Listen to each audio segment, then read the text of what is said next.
Expect చేసారా ఎప్పుడైనా? చిన్న సినిమా నుంచి ఈ రేంజ్ సినిమాకి ప్రభాస్ తోటి అంటే పాన్ ఇండియా స్టార్ అయిపోయాడు. మనం ఈ సినిమా ఇంత త్వరగా చేస్తాననేది.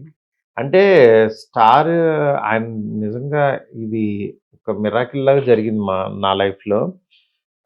కానీ అది ప్రతి క్షణం నిలబెట్టుకోవడానికి ట్రై చేస్తూ ఆయనకి ఏం కావాలో ఇవ్వడానికి ట్రై చేశాను.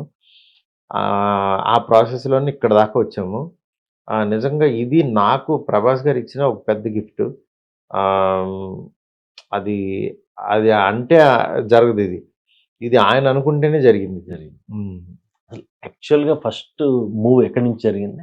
సినిమాకి ఫస్ట్ మూవ్ ఆయన మా వంశీ యూవి క్రియేషన్ వంశీ ప్రభాస్‌ని కలుస్తామంటే ఎందుకు కలవనన్నాను. అప్పుడు రమ్మన్నారు ఎళ్లి కలువంటే అప్పుడు ఎళ్లి కలిసాననమాట.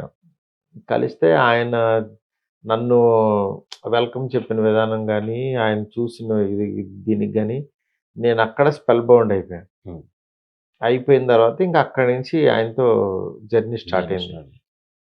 ఆహ్, నేను నాకు అంటే ఎందుకంటే ఇంత మంచి మనిషి, ఇంత నచ్చిన పర్సన్, ఇంత లైట్ హార్టెడ్ ఇలాంటి ఆయనతో వర్క్ చేస్తే బావుంటదని అనుకున్నాను. అది జరిగింది. ప్రభాస్ బాగా ఫుడ్డీ అందరిని గూడా ఫుడ్డీగా చేస్తారనేది.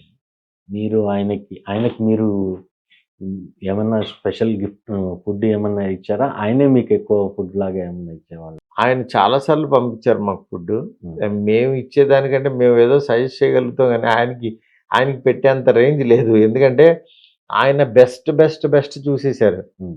అందువల్ల ఫుడ్‌ల విషయంలో మేమే ఇంకా, ఇంక మాకే ఆయన బెస్ట్ ఇస్తూ ఉంటారు. కాపోతే అలా అని కాకుండా మేమేదో సజెస్ట్ చేస్తాం గానీ, హ్మ్. ఆయనకి మేము పెట్టేంత ఇది లేదు. యాక్చువల్‌గా